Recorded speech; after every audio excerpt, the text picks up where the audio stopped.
Hi everyone, welcome to good reviews channel.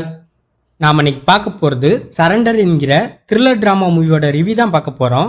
இந்த படத்தோட கதை என்னன்னா, படத்தோட ஹீரோ தர்ஷன் ட்ரைனிங் போலீஸா இருக்காரு. அதே போலீஸ் ஸ்டேஷன்ல லால் ரைட்டரா ஒர்க் பண்றாரு. லாலுக்கு அடிக்கடி மறதி ஏற்படுது. இது ஒரு பக்கம் இருக்க, அதே போலீஸ் ஸ்டேஷன்ல ஒரு லேடி எஸ்ஐயா ஒர்க் பண்றாங்க. அவங்களுக்கும் லாலுக்கும் சுத்தமா பிடிக்கும் இருக்கு. லால் அந்த லேடியை விட வயசுக்கு மூத்தவரா இருந்தும் அவருக்கு சுத்தமா அந்த லேடி போலீஸ் மரியாதை கொடுக்க இருக்காங்க.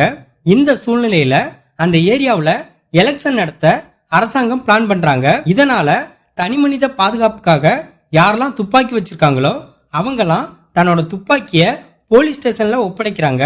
அதுல ஒரு நபர் தான் மன்சூர் அலிகான். அவரும் தன்னோட துப்பாக்கிய அந்த போலீஸ் ஸ்டேஷன்ல லால் கிட்ட ஒப்படைச்சிட்டு போறாரு. லால் அந்த துப்பாக்கிய எப்படியோ தொலைச்சிருந்தாரு.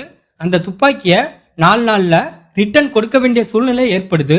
காணாம போன துப்பாக்கி மறுபடி கிடைச்சதா இல்லையா, துப்பாக்கி காணாம போக யார் காரணம், இதுக்கிடையில லாலுக்கும் ஒரு ரவுடிக்கும் ஒரு பிரச்சனை ஏற்படுது. அந்த பிரச்சனையும் இந்த துப்பாக்கி காணாம போன சம்பவத்தையும் ஹீரோ எப்படி சால்வ் பண்ணாரு, இதுதான் இந்த படத்தோட கதை. இந்த படத்தோட பிளஸ், படத்தோட ஒன்லைன் ஸ்டோரி சிம்பிளா இருந்தாலும் படமா எடுக்கிற விதத்துல டைரக்டர் கலக்கியிருக்காரு. படத்தோட ஸ்கிரீன் பிளே இன்ட்ரெஸ்டிங்காகவும் என்கேஜாகவும் சூப்பரா இருக்கு. படத்தோட இன்டர்வலுக்கு அப்புறம் படத்தை இன்னுமே பரபரப்பா கொண்டு போயிருக்காங்க. ஒரு துப்பாக்கி மிஸ்ஸிங் கேஸ்ல ஆரம்பிச்சு ஒரு பெரிய ரவுடிய போட்டு தள்ளுற வரை எல்லாத்தையும் ஒரே பாயிண்ட்ல கொண்டு வந்திருக்காங்க. அது படத்துல நல்லா இருக்கு.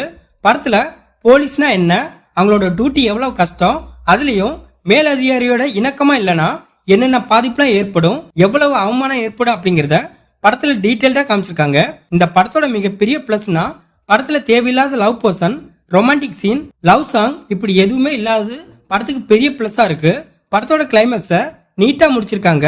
படத்தோட ஹீரோ தர்ஷன் நேர்மையான போலீஸ் கதாபாத்திரத்துல சிறப்பா நடிச்சிருக்காரு. அதே மாதிரி லாலும் தன்னோட கதாபாத்திரத்தை மிகச்சிறப்பா பண்ணிருக்காரு. இதை தவிர படத்தை நடிச்ச எல்லாருமே தங்களோட கதாபாத்திரத்தை கரெக்டா பண்ணிருக்காங்க. படத்தோட மியூசிக் நிறைய சீனை நல்லா எலிவேட் பண்ணி காமிச்சிருக்கு. இந்த படத்தோட மைனஸ், படத்துல முனிஷ்காந்த் வர போர்ஷனை காமெடியா கன்வே பண்ண நினைச்சிருக்காங்க. அது சுத்தமா எடுபடவே இல்ல. துப்பாக்கிய யார் எடுத்தா அப்படிங்கிற ட்விஸ்ட் ப்ரெடிக்ட் பண்ண முடியாத அளவு இருந்தாலும் அது அந்த அளவுக்கு சாட்டிஸ்ஃபைடா இல்ல. படம் கொஞ்சம் லென்த்தா இருக்கிற மாதிரி இருக்கு. கண்டிப்பா படத்தோட டியூரேஷனை கம்மி பண்ணிருக்கலாம். மற்றபடி இந்த படத்துல மைனஸ் சொல்ல பெருசா எதுவுமே இல்ல. இந்த படத்தை கணபதி டைரக்ட் பண்ணிருக்காரு. இந்த படத்துல தர்ஷன், லால், சுஜித் இன்னும் பலர் இந்த படத்துல நடிச்சிருக்காங்க. மொத்தத்துல இந்த படத்தை பார்க்கலாமான்னு கேட்டா ஒரு டீசென்டான த்ரில்லர் டிராமா மூவி பார்க்க நினைக்கிறவங்க இந்த படத்தை பார்க்கலாம். இந்த வீடியோ பிடிச்சிருந்தா லைக் பண்ணுங்க, ஷேர் பண்ணுங்க, சப்ஸ்கிரைப் பண்ணி சப்போர்ட் பண்ணுங்க. Thanks for all.